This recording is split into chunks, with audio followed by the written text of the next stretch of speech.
right, hi everyone. I believe we are live. Are we live? Starting. All right.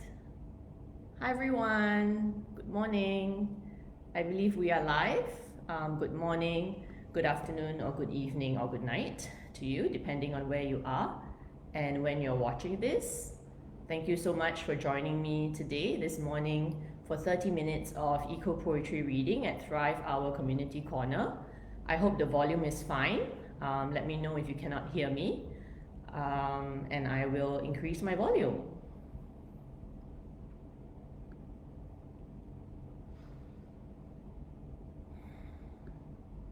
Okay, I'll just stick to this volume.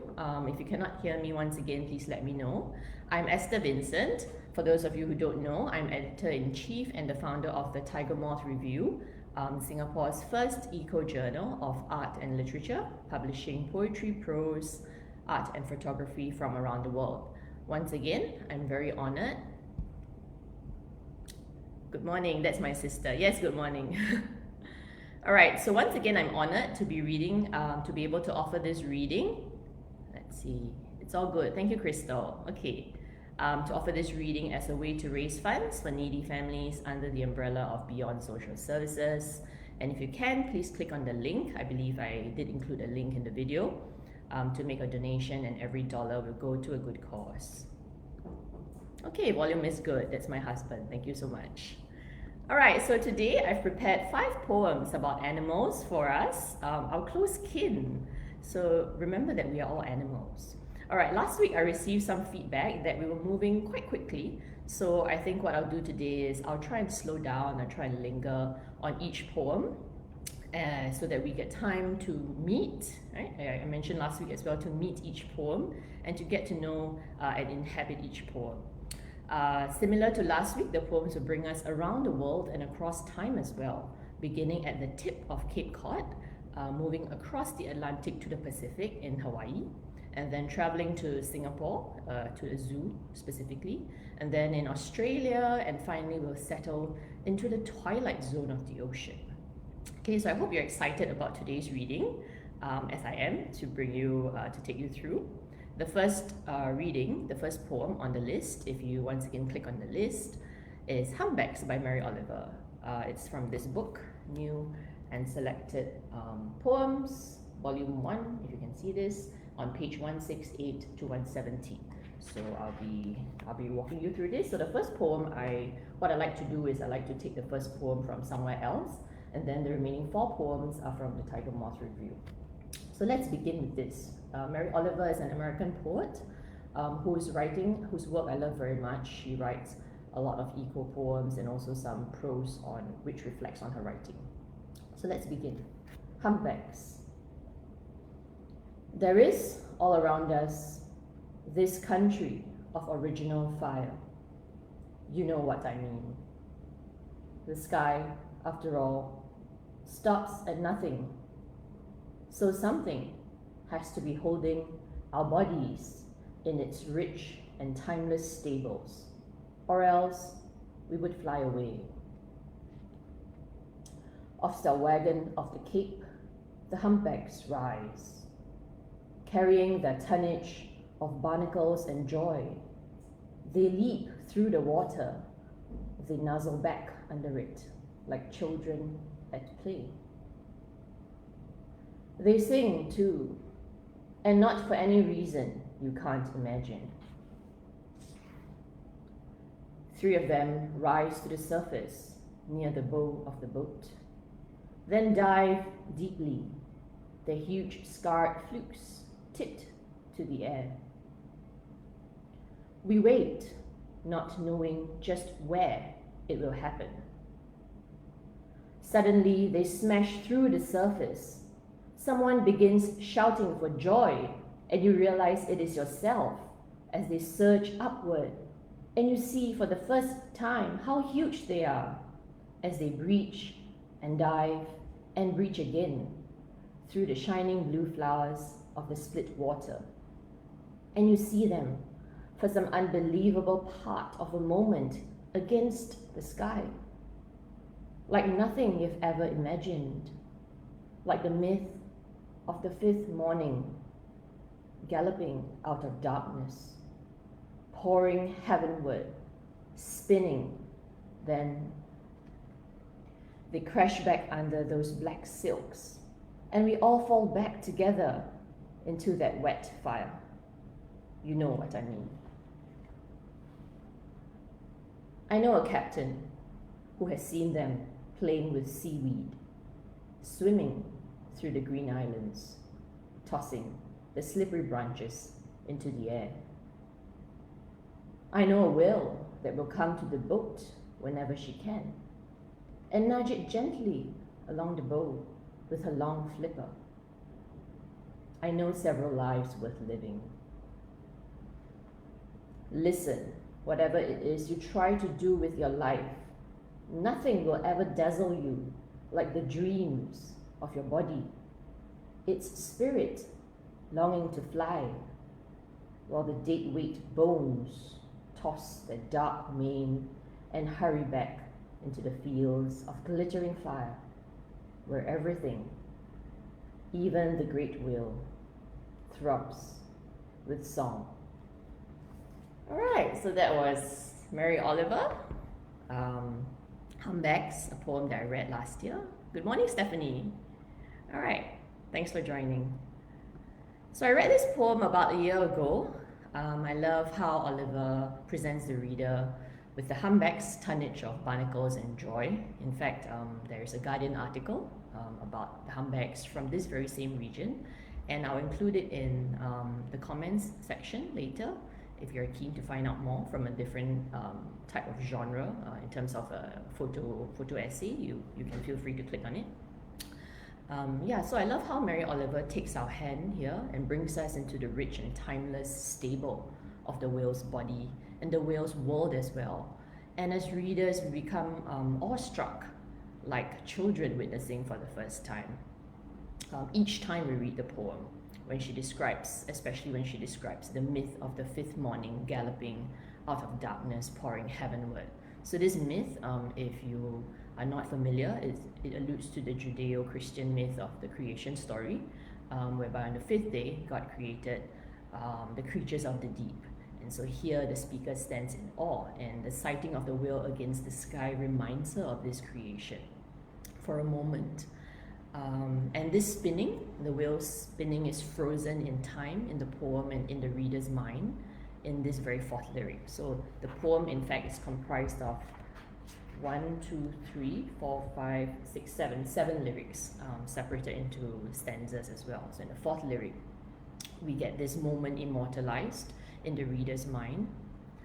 And Oliver's poem opens the reader to inhabit the whale's body and consciousness of breaching, of diving, of spinning, crashing, and even playing with seaweed.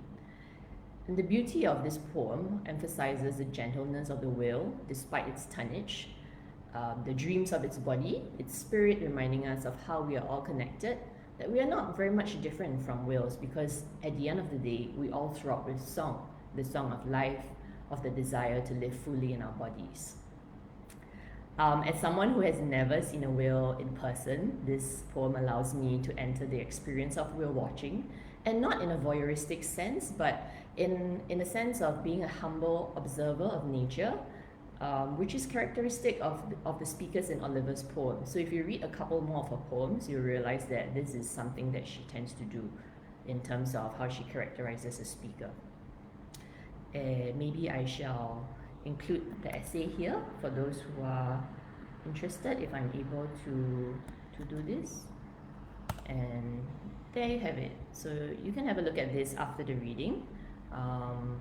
Oh, it says page not found. Okay, let me deal with that later. Okay, and then I'll include it after I'm done with the reading. Okay, so that was Mary Oliver's Humpbacks. I hope you enjoyed the poem. I hope that it resonated with you. I hope it inspires you as well to do your bit to protect and care for this earth that we inhabit, which is full of grace and beauty, as we can see from the poem and from the other poems that we'll read today as well. And Crystal here says that we are both as small and as significant and are one, and that's true. Okay, Thank you so much for that. All right, our next poem is Enturtled by Peggy Landsman. It is published in issue 2, page 50 of the Tiger Moth review. I would like to say hello to Peggy whenever you get to watch this. So I know Peggy will be watching this, but because of time zone differences, she'll only get to see this after the video is done. She has also asked me to mention a few things about the poem, so this is what I'll be doing. So Peggy wrote this poem in memory of her friend, Ed Paul, the sociology professor from Buffalo, who is mentioned in the poem. He was visiting his son and daughter-in-law in Maui when he had this swimming encounter with a turtle. And the turtle is a sign of good luck in Hawaii. It's a symbol of the link between the people, land, and sea. So with this in mind, let's go to the poem. All right, I have it here. If you click on the link in the reading list, you'll be directed to the poem as well. So, Enturtled. The gentlest turtles in the world wear their shells in Hawaii. The world is their water. They are at home in their skin. When a bearded old sociologist on leave from winter in Buffalo breaks, splashing into their water, his pale skin does not remind them that somewhere else it is snowing. One of the more gregarious swims alongside the stranger, welcomes him to their world of liquid reverie. Right, so this is a short poem by Peggy Landsman. Short, and yet it captures the world of the turtles. And like Oliver's poem, it welcomes the reader into the world of the turtles right from the opening line. And I love the sense of serenity and calm that it evokes, how the turtles are portrayed to be powerful and yet gentle and generous towards strangers who enter their world. In terms of stylistics, in terms of literary features, some of you might have noticed how the reader enters the world, which is their water, midway when the bearded old sociologist breaks splashing into the poem. So I really liked that technique that Peggy used. Yet there is little dissonance as the turtles are portrayed to be unperturbed, welcoming, and even curious towards this intrusion of the stranger, swimming alongside him. And what I notice about this poem is that it alludes to this concept of elsewhere and the other. For the bearded sociologist, the water in Hawaii is the elsewhere to his buffalo, and the turtle is the other. And to the turtles, elsewhere is buffalo, and you notice that elsewhere does not matter to the turtles because they go on about their lives, whether or not buffalo exists. And the other is received, the other in terms of the sociologist, is received with indifference and even curiosity. So as I read this poem, it reminds me that human beings are not the only ones with the power of the gaze and of looking, and that often we are the ones being watched, in fact, by our non-human counterparts. And this, I guess, this theme recurs as we read the other poems, as we, later when we encounter the other poems, this idea of the gaze, of looking, will recur. So you might want to think about this as well. If you live with non-human beings like a bird or a dog or a cat, okay, you will probably understand what I'm saying, and you might notice sometimes that they are watching you and you wonder what they're thinking. At least that's what I think when I see Ilga watching me with her eyes. In terms of diction, the poem ends with liquid reverie. So reverie, in fact, denotes a daydream.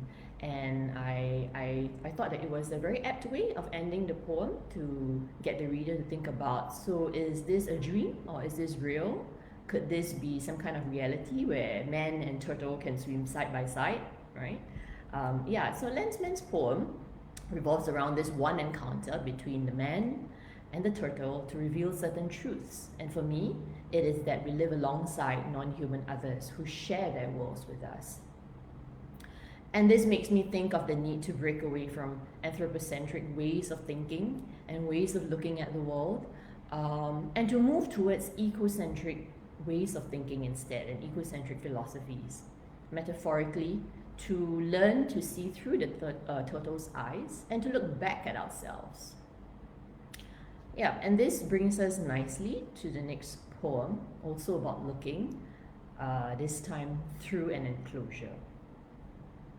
All right, so I noticed that Crystal managed to get the link up. Thank you so much. Yes, that's the link to the Barnacled Angel. So for those who are watching, if you're interested, you can click on that and read and find out a little bit more. And that alludes to the first reading of Humpbacks by Mary Oliver. Okay, let me just take a sip of water. All right, our next poem, Elegy for a Silent Stalker by Yeong Waikit, is also published in issue 2 of the Tiger Moth Review, found on page 17. Hi Waikit, once again, Waikit will be watching this, I'm not sure when, okay, but I'd like to say hi, thank you for sending this poem in, and I hope you enjoy the reading. This elegy is written for Inuka. So Inuka is, he was Singapore's last polar bear, born in the zoo, also known on Wikipedia as the world's only tropical polar bear. Now you notice that's quite an oxymoron, tropical polar bear. Inuka means silent stalker in Inuit, and polar bears are native to the Arctic Circle, as most of us know. So it is rather strange and unusual for Inuka to have been a tropical polar bear. And this poem engages or deals with that. Let's look at this poem. Elegy for a Silent Stalker. Who wouldn't be a polar bear in the tropics? A solitary last emperor, an Arctic ambassador, paddling a marionette dance in his own lagoon, never to be laid adrift on dwindling ice floes, or having to forage for food scraps, ebbing soon. His shaggy pelt, his algae-ridden fleece, glows amidst rations of apples and fish. He lumbers, the scraggly hulk, heaving to bear his own weight. Resting his neck on his hairy paws, he slumbers in an air-conditioned palace, his jowls sagging on artificial permafrost. He knows the tundra is an inconceivable dream. He has no need to hunt for an ursine paramour. Trudging across icebergs of indifference, he licks his fur. Silently, he stalks nothing more than his own shadow.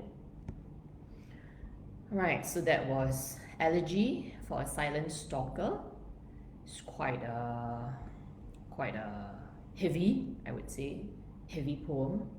You can feel the weight of the bear's body, the bear's bulk. And Waikit's poem moves me in so many ways, especially the line, he knows the tundra is an inconceivable dream. And it reminds me of when I was a student in secondary school and studying geography and learning about the different environments. The tundra was always a region that I found to be almost like a dream as well, because it was so different from the tropics, which is where we are in Singapore. So this dream, this reference to dream, makes me return to Landsman's poem that ends on reverie, if you remember, a daydream.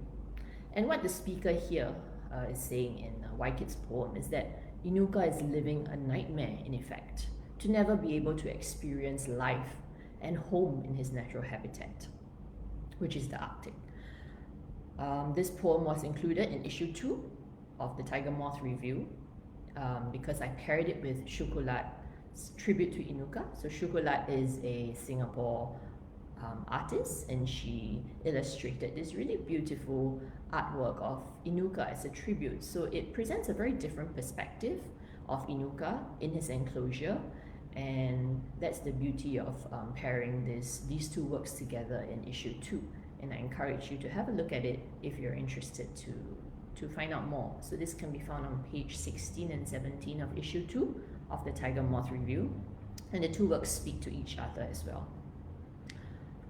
Waikit's poem opens with a rhetorical question that characterizes the tropics as an unbearable place to be, and no pun is intended here, one that transforms anyone into a polar bear. You might also have noticed that the poem is full of puns that highlight the unnatural condition of housing an Arctic ambassador in an air-conditioned palace with artificial permafrost. So another thing that I would take note of is that the poem, in terms of diction, in terms of choice of words and connotation, what these words imply, we should pay close attention to them, because the poet has chosen very carefully in order to convey certain meanings. And in terms of the speaker's tone, the tone is harsh, it is critical, it is accusatory, and it questions the ethics of removing animals from their natural habitats for human intents and purposes. And I found this to be very unusual for an elegy or for a lament, which is what this poem is meant to be, which is typically more sorrowful. So once again, it is worth thinking about why the poet chose to write his elegy in this way. I have no answers for you. It is something for you to think about as you read the poem and make meaning of it. And unlike the Humpbacks of Mary Oliver's poem, or the turtles in Peggy Landsman's poem, the polar bear in captivity is sadly stripped of his power, dignity, and autonomy. And perhaps that is the speaker's lamentation. So that was the conclusion that I came to. Yeah. All right, so Ethan has included in the comments the link to the cover by Chocolat. So yes, Inuka, I used her artwork as for the cover of issue 2. So if you have a look at that, then you will be able to compare that to Wykid's poem. Thank you so much.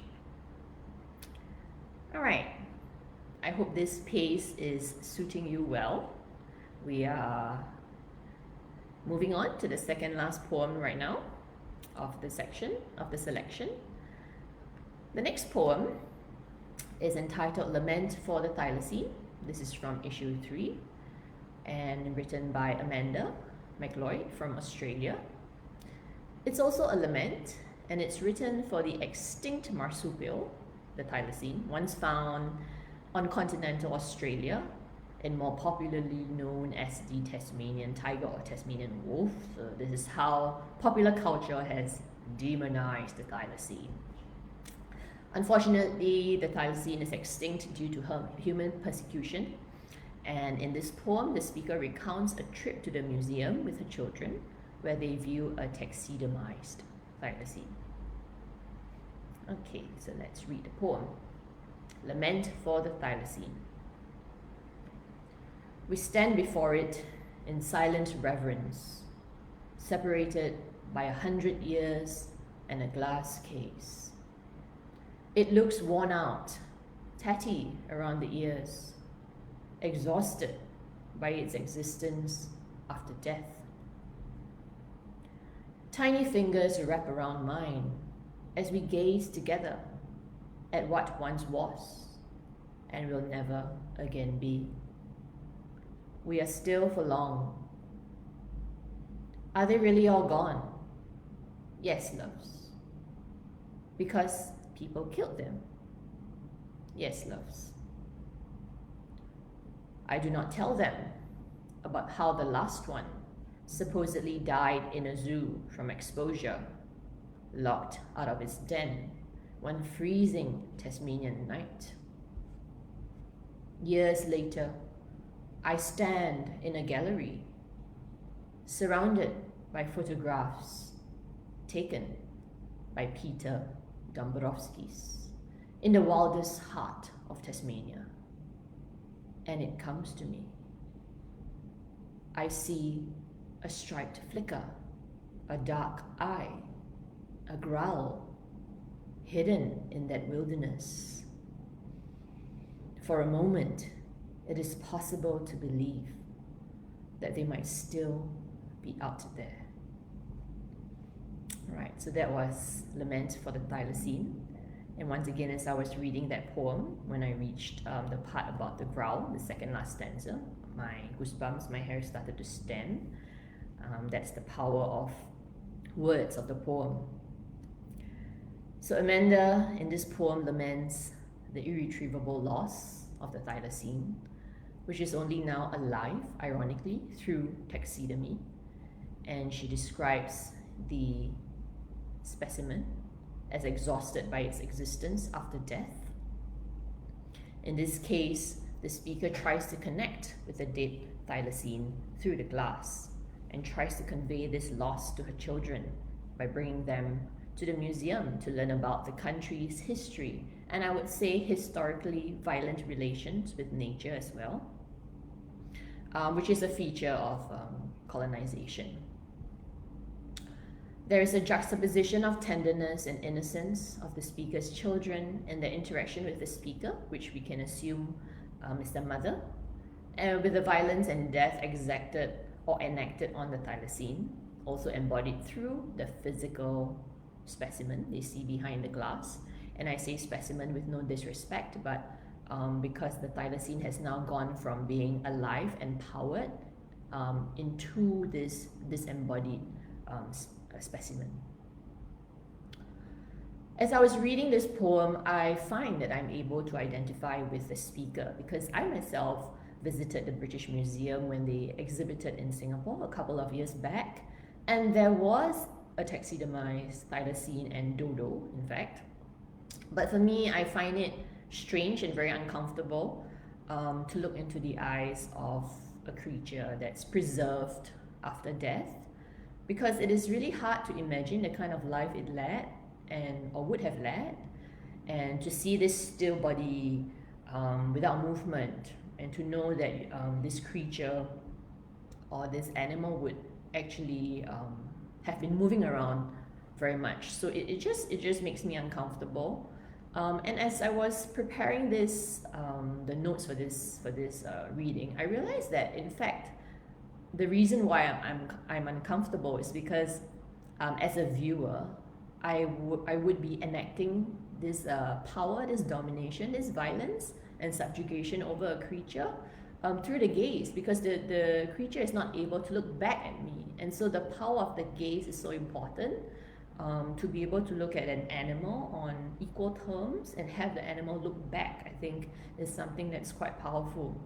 And that's why I found it uncomfortable. And all the more, I think that Amanda did a great job of presenting this museum experience, which I would not have been able to, presenting it as such a tender moment and a profound moment of awakening, of knowing, whereby the children in a way lose their innocence and they move from innocence to knowledge, to acquire some kind of knowledge about their country's history, of course some of which is still withheld from them by the speaker. And while the poem is critical of human attitudes and behaviors contributing to the thylacine's extinction, specifically overhunting, captivity, negligence, I like how McLeod ends on a more uplifting note, whereby she reimagines the thylacine and she conjures in the speaker's mind a striped flicker, a dark eye, a growl hidden in that wilderness.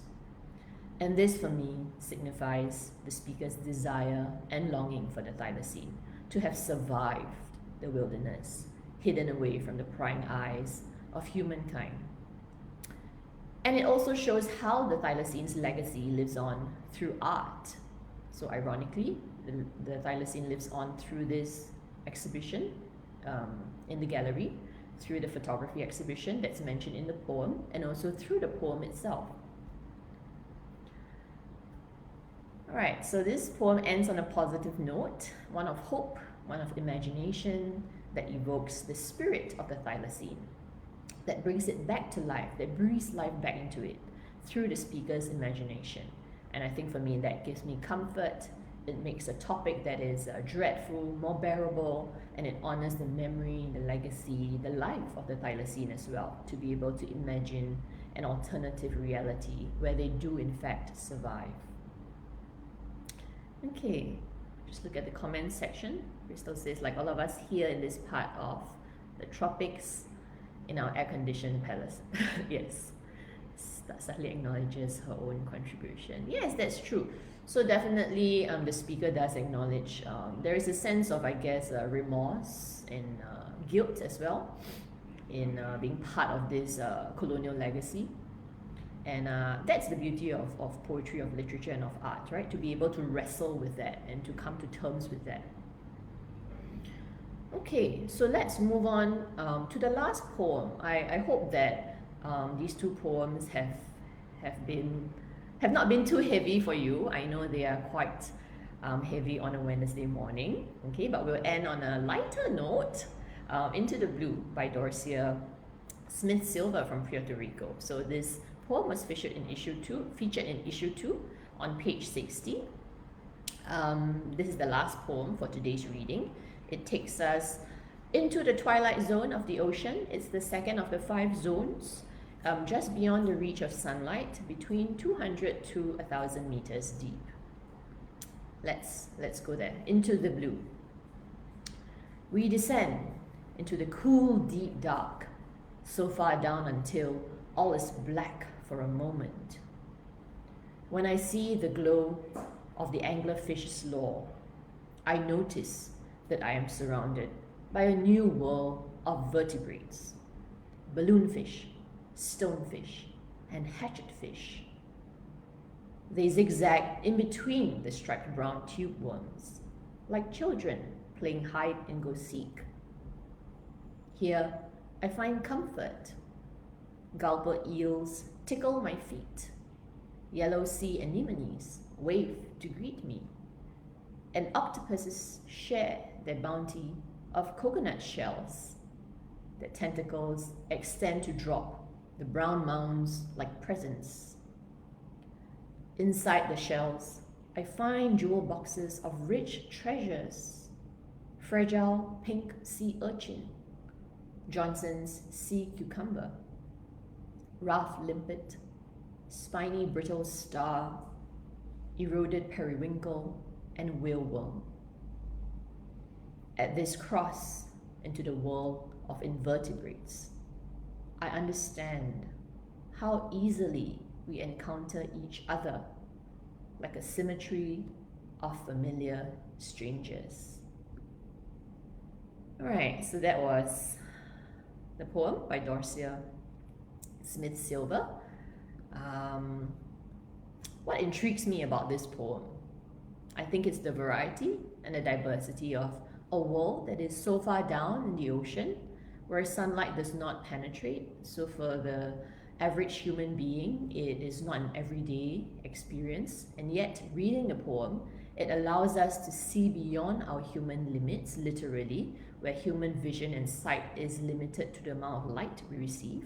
In this case, we are able to defy that and to enter the ocean of the weird and wonderful, one that brings the speaker and the reader some comfort. Towards the end of the poem, when the speaker invites us to cross between the world of vertebrates and invertebrates, the poem reminds us of how easily we encounter each other, like a symmetry of familiar strangers. And the use of oxymoron here is quite interesting as well, familiar strangers. I also want to draw your attention to the use of geometric language in terms of symmetry, because symmetry from the Greek connotes beauty, harmony, and balance, and it suggests how we mirror, or how we are the mirror to the natural world in a strange and familiar way, hence the oxymoron. So I would say that the poem ends on a harmonious note of reconciliation and oneness with nature, to see ourselves as part of rather than apart from nature, and to embrace our wholeness and oneness as belonging to a rich, diverse, and complex ecosystem. Yeah, so that's what Into the Blue does for me. I'll be interested to know your thoughts as well. All right, so we have come to the end of today's eco poetry reading session. 5 poems, from Mary Oliver's Humpbacks to Peggy Landsman's Hawaii, Turtles, Enturtled, to Y Kids Elegy for Silent Stalker in Singapore Zoo, Australian Museum, and finally The Twilight Zone of the Ocean. I hope you enjoyed today's selection of poems. I hope that the poems spoke to you in some way. Please visit our website if you would like to reread the poems, or if you would like to read the other poems, or even look at the art and photography in the issues. We have 4 issues out, the latest being issue 4 that was released in May. I encourage you once again to return to these poems and to allow them to speak to you, to meet them again and engage with them. Feel free to leave your feedback in the comment section if you want me to respond to you. And if you write poetry or prose, or if you are an artist or you take photographs, please feel free to submit to the Tiger Moth Review. We accept submissions on a rolling basis, and we are accepting submissions for issue 5, which will be published in January next year. Once again, if you can, please donate at the link. All the money goes to the needy families under the umbrella of Beyond Social Services. Alright, I think that's about it. So thank you so much for watching. Thank you for spending the morning with me, for reading and inhabiting these poems. Stay healthy and stay safe. Alright, goodbye.